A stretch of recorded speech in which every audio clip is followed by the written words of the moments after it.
तो दोस्तों आज मैं एक्सप्लेन करने वाला हूँ 2015 में आई मूवी मसान को।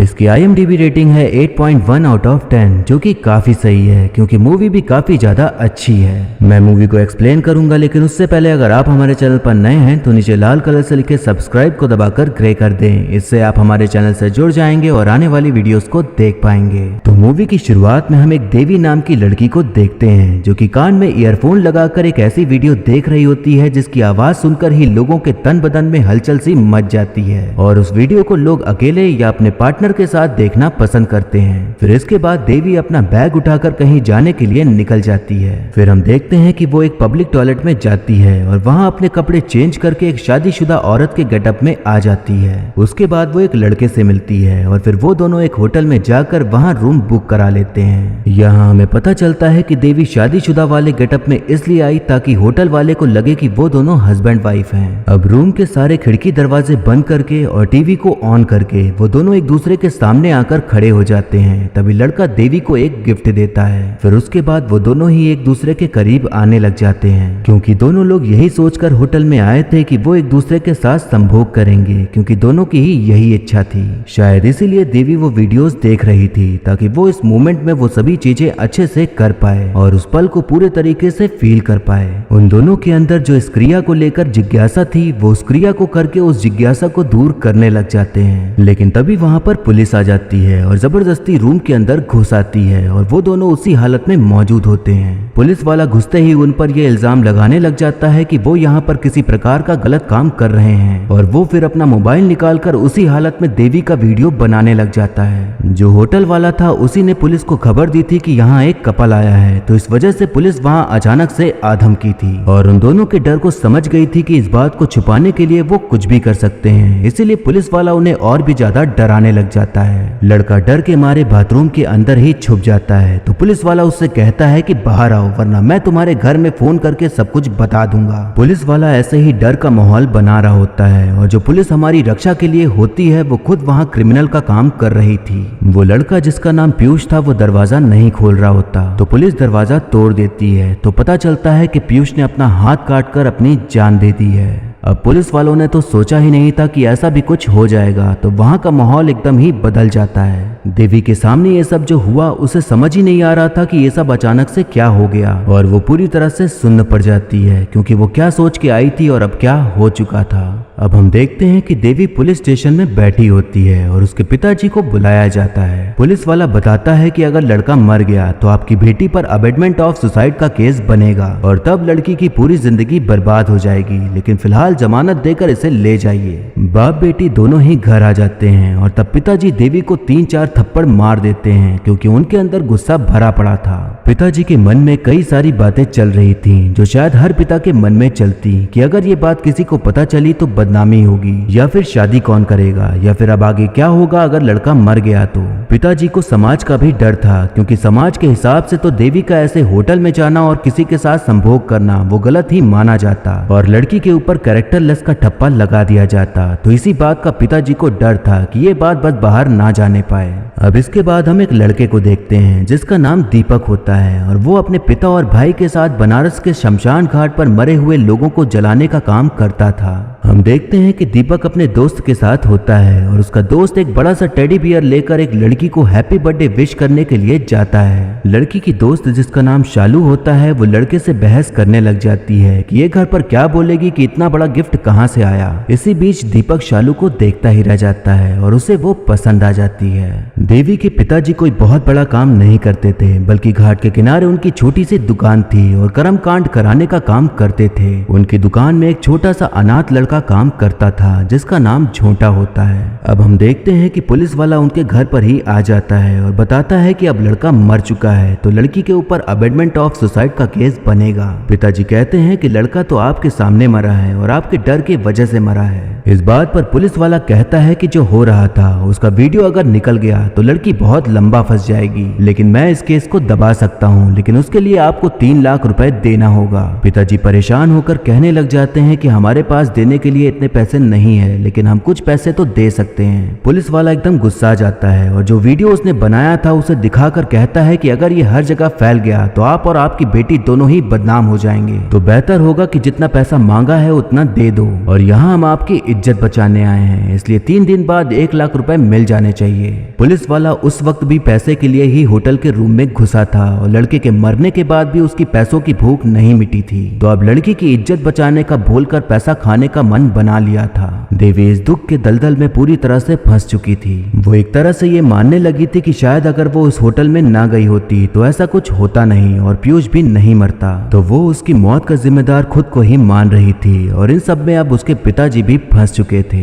हम देखते हैं कि पिताजी कैसे भी करके 1 लाख का इंतजाम करके पुलिस वाले को पैसे दे देते हैं और अब 2 लाख बचे होते हैं देने के लिए। देवी ने अब तक पिताजी को कुछ भी नहीं बताया था, तो पिताजी उससे अब सब कुछ जानने की कोशिश करते हैं। देवी एक कंप्यूटर कोचिंग सेंटर में कंप्यूटर सिखाने का काम करती थी, तो वहीं पर उसकी मुलाकात पीयूष से हुई थी और पीयूष उसका स्टूडेंट था। फिर शायद वहीं उनमें नजदीकियां बढ़ी और फिर दोनों ने ही एक दूसरे के और भी नजदीक आने का सोच लिया, लेकिन अब हालात ये आ गए थे कि लड़का मर चुका था और देवी जेल जाने की कगार पर आ चुकी थी, लेकिन उसे बचाने के लिए उसके पिताजी पैसे जुटाने में पड़े हुए थे। अब हम देखते हैं कि दीपक अपने फ्रेंड से शालू से बात करवाने के लिए कहता है, तो उसका फ्रेंड शालू को फेसबुक पर ढूंढ निकालता है। फिर दीपक के कहने पर वो दीपक की आईडी बनाकर उसे फ्रेंड रिक्वेस्ट सेंड कर देता है। घाट के किनारे एक खेल खेला जाता था जिसमें कि छोटे बच्चे हिस्सा लेते थे। खेल ये था कि काफी सारे सिक्के नदी में फेंक दिए जाते थे और बच्चों को वो सिक्के नदी से निकाल कर लाना होता था। जो ज्यादा सिक्के निकाल कर लाता था वही विजेता होता था। यहाँ इस खेल में लोग जुआ भी खेलते थे और अपने हिसाब से बच्चों पर अपना पैसा लगाते थे, क्योंकि जीतने पर वो पैसा डबल हो जाता था। देवी के पिताजी वहीं बैठे ये सारा खेल देख रहे होते हैं कि तभी उनके पास झोंटा आता है और कहता है कि वो भी ये खेल खेल सकता है, लेकिन पिताजी उसे खेलने की परमिशन नहीं देते।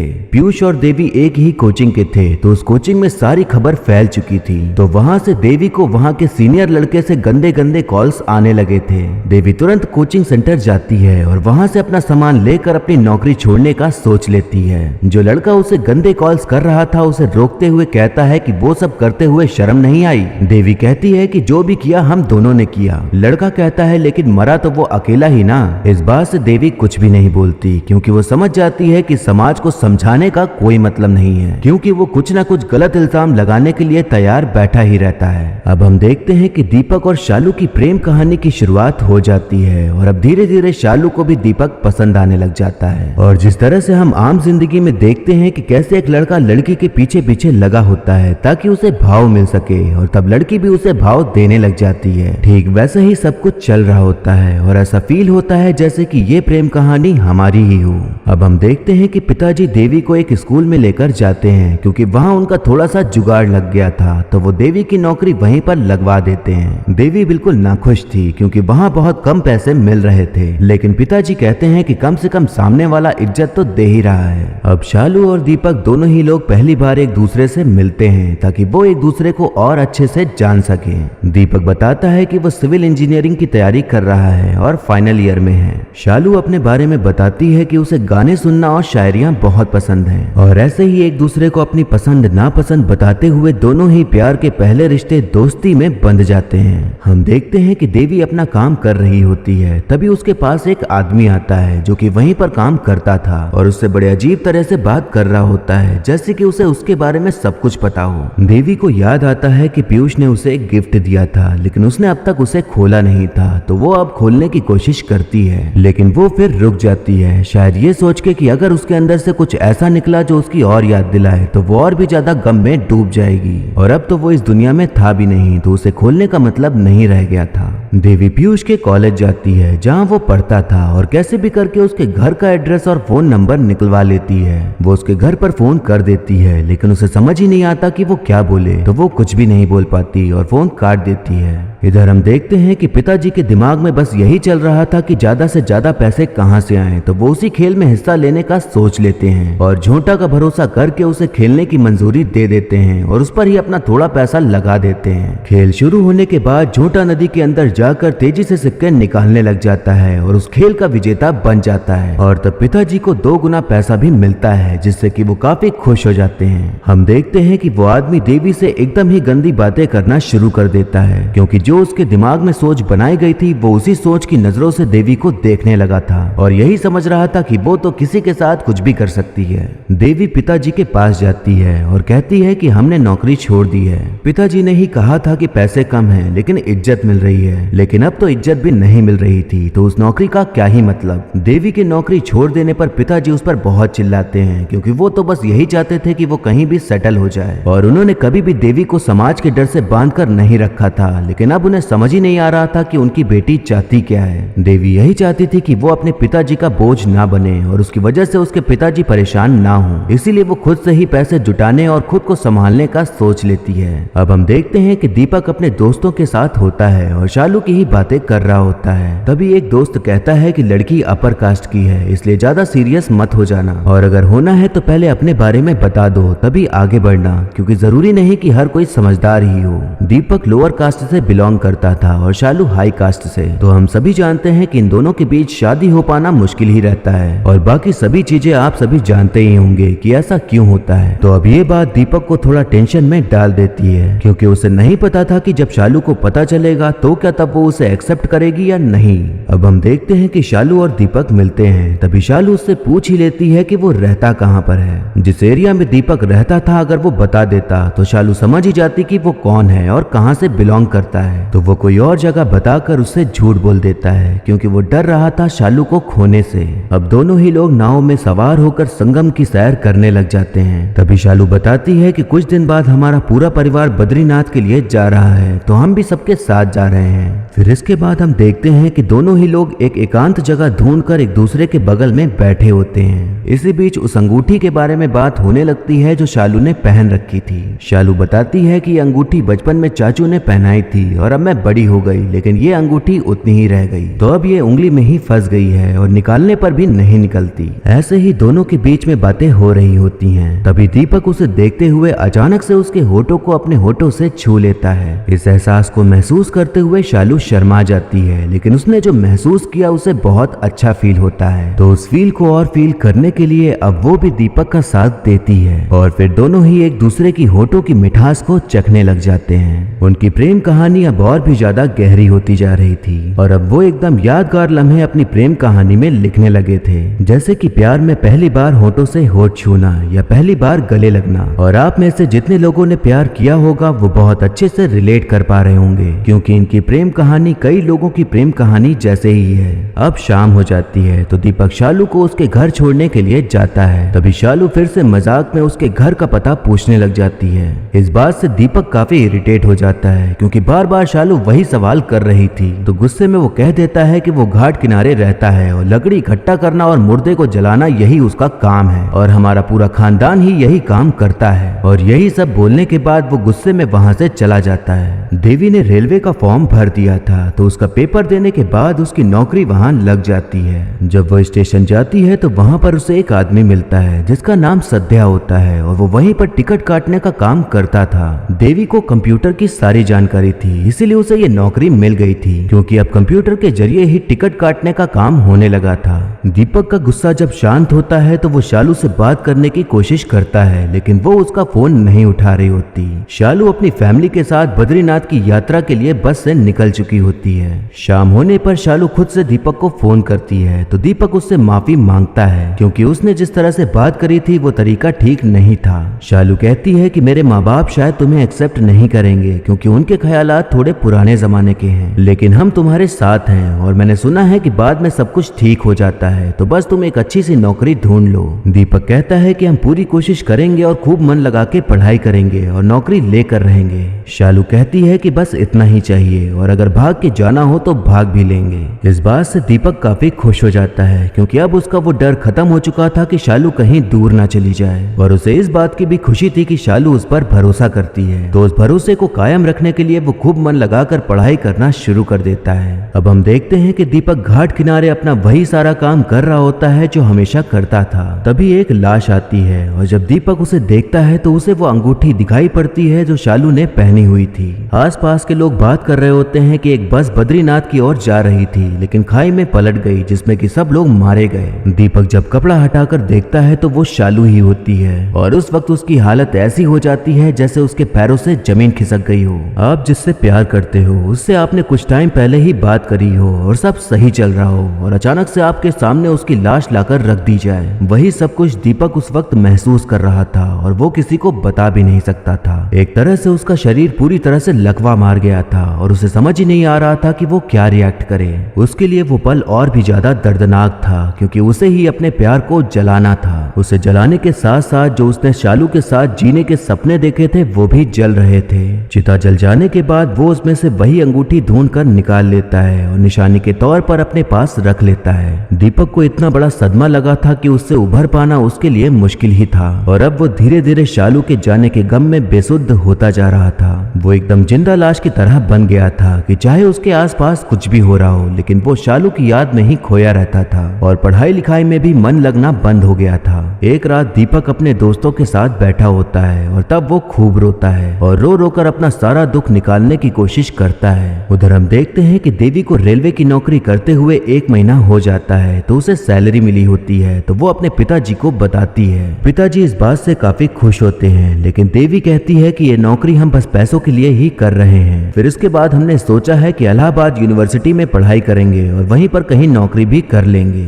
अब पिताजी इस बात से दुखी हो जाते हैं क्योंकि उनकी इकलौती बेटी ही थी जो उनका पूरा परिवार थी, लेकिन अब वो ही जाने को कह रही थी और वो उसे रोक भी नहीं सकते थे क्योंकि उन्होंने कभी अपनी बेटी को कुछ करने के लिए रोका भी नहीं था। इधर हम देखते हैं कि दीपक घाट किनारे वही अंगूठी लेकर उदास सा बैठा होता है। उसके मन में कई सारी बातें चल रही होती हैं और वो पूरी कोशिश कर रहा होता है उन सब चीजों से उभरने की, इसीलिए वो अंगूठी नदी में फेंक देता है। लेकिन थोड़ी ही देर बाद वो नदी में कूदकर उस अंगूठी को ढूंढने लग जाता है। ठीक वैसे ही जैसे हम एक पल को सोच लेते हैं कि अब उससे बात नहीं करेंगे, लेकिन दूसरे ही पल उस इंसान से बात करने की कोशिश करने लग जाते हैं। दीपक तड़प रहा होता है, पानी में झटपटा रहा होता है, लेकिन उस अंगूठी कहीं भी नहीं मिलती। तभी उसे एक फूल दिखाई पड़ता है जो कि नदी के बहाव के साथ बहते हुए जा रहा था और तब यहाँ दीपक को एहसास होता है कि जैसे अंगूठी उसे नहीं मिल रही वैसे ही शालू भी कभी वापस नहीं आने वाली और जिस तरह से वो फूल नदी के बहाव में बह रहा है वैसे ही उसे भी अपनी जिंदगी को आगे बढ़ाने के लिए सब कुछ भूलकर समय के साथ बहना होगा।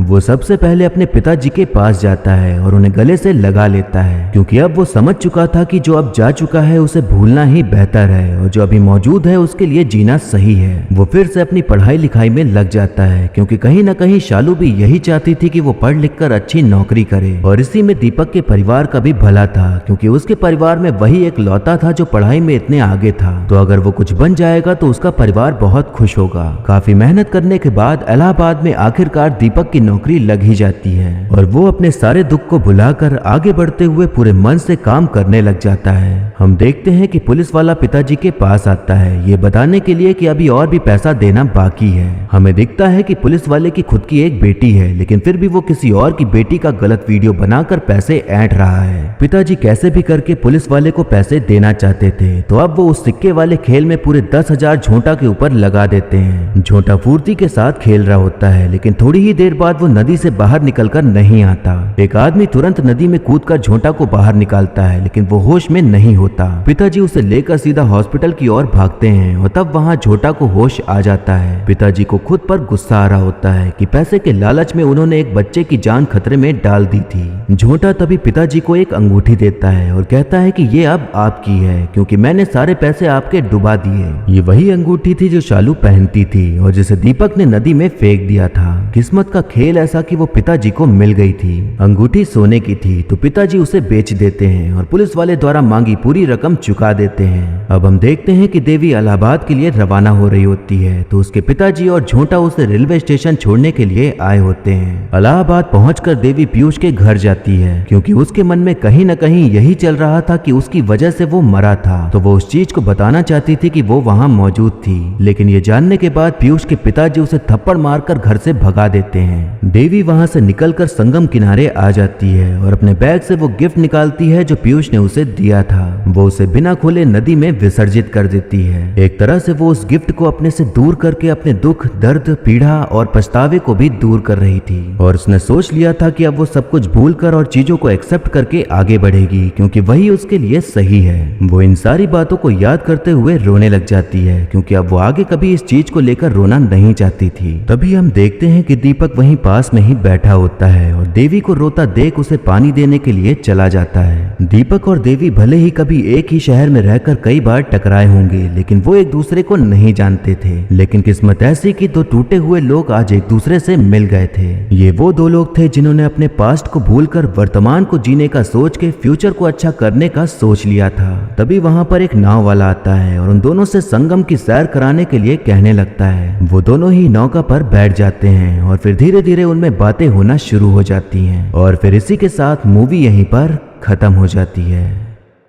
तो दोस्तों ये एक ऐसी मूवी है जो हमें जिंदगी जीने के मायने सिखाती है। एक ऐसी फिल्म जो हमें बताती है कि लाइफ में अगर आप कुछ खोते हो तो उस बात को एक्सेप्ट करके आपको आगे बढ़ना चाहिए क्योंकि वही सही रहता है। अगर आप किसी एक चीज के जाने के बाद उसी को लेकर बैठे रहोगे तो शायद आप आगे आने वाली कई अच्छी चीजों को खो दोगे। फिल्म के राइटर और डायरेक्टर ने हमें इन दो कहानियों के जरिए प्यार की, प्यार में खो जाने की, प्यार को खोने की और उसे खोने के बाद उस चीज को एक्सेप्ट करने की कहानी को बताया है। यहाँ ये भी बताया है कि आपकी जिंदगी में जो भी है वो सब टेम्परेरी है, यहाँ तक कि जो दर्द आप सहते हो वो भी। मूवी की एंडिंग हमें यही बताने की कोशिश करती है कि जो जा चुका है उसके लिए आप इतना रो रहे हो या फिर तड़प रहे हो, उसके बारे में सोच सोच कर आप खुद की ही लाइफ खराब कर रहे हो, तो उसे आपको जाने देना चाहिए और उस दर्द को भूलते हुए खुद को अपनी लाइफ में आगे बढ़ाने की कोशिश करनी चाहिए। तो ये था एक्सप्लेनेशन मसान मूवी का। आपको मूवी और मेरा एक्सप्लेन करना कैसा लगा ये कमेंट करके जरूर बताइएगा और ऐसे ही आने वाली वीडियोस देखते रहने के लिए हमारे चैनल को सब्सक्राइब करें और बेल आइकन दबा दें जिससे कि आपको नई वीडियोस की नोटिफिकेशन मिल जाएगी।